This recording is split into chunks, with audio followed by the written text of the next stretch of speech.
আসসালামু আলাইকুম। সবাই কেমন আছেন? আশা করি সবাই অনেক ভালো আছেন।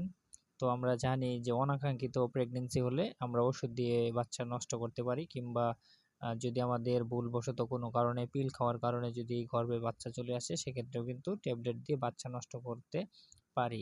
তো আরেকটা বিষয় হলো যে যদি কারো অধিকাংশ কিংবা অধিক বাচ্চা থাকে সংসারে, অভাবের তাড়নাও কিন্তু অনেকে বাচ্চা নষ্ট করে ফেলে। তো এই কাজটা কিন্তু ভুলেও মোটেও করা উচিত নয়। এটা একটা খুবই পাপ কাজ এবং এই পাপ কাজটা করলে অনেক সমস্যা হয়। তো এই সমস্যা যেন না হয় সেজন্য এই ভিডিওটি করা। তো আমার হাতে যে ওষুধটা দেখতে পাচ্ছেন এটা হলো বাচ্চা নষ্ট করার একটা ওষুধ। বাচ্চা কখন নষ্ট করা যায়? যদি কারো অনেক সমস্যা হয়ে থাকে বড় ধরনের, যেমন বাচ্চার থেকে বাচ্চার মায়ের জীবনের ঝুঁকি বেশি, সেই ক্ষেত্রে বাচ্চা নষ্ট করতে পারেন।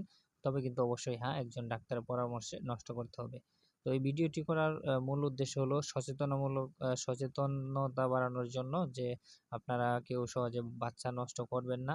আর যদি কেউ করেন সেক্ষেত্রে ডাক্তারের পরামর্শে করবেন। আর এই ওষুধটি হলো বাচ্চা নষ্ট করার একটি ওষুধ। আর সর্বোচ্চ কত দিনের বাচ্চা আপনারা নষ্ট করতে পারবেন ওষুধের মাধ্যমে? ২ মাস ৬ দিন। তো ২ মাসের ৬ দিনের যদি ১ দিনেরও বেশি হয়ে যায় সেক্ষেত্রে কিন্তু আপনারা বাচ্চা নষ্ট করতে পারবেন না।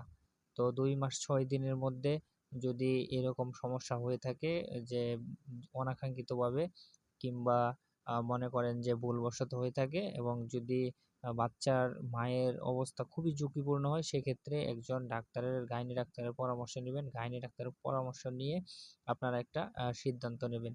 নিজেরা কখনো সিদ্ধান্ত নিবেন না এবং নিজেরা কখনো বাচ্চা নষ্ট করার ওষুধটা খাবেন না। কারণ এই ওষুধটি খুবই সেনসিটিভ এবং গুরুত্বপূর্ণ একটি ওষুধ।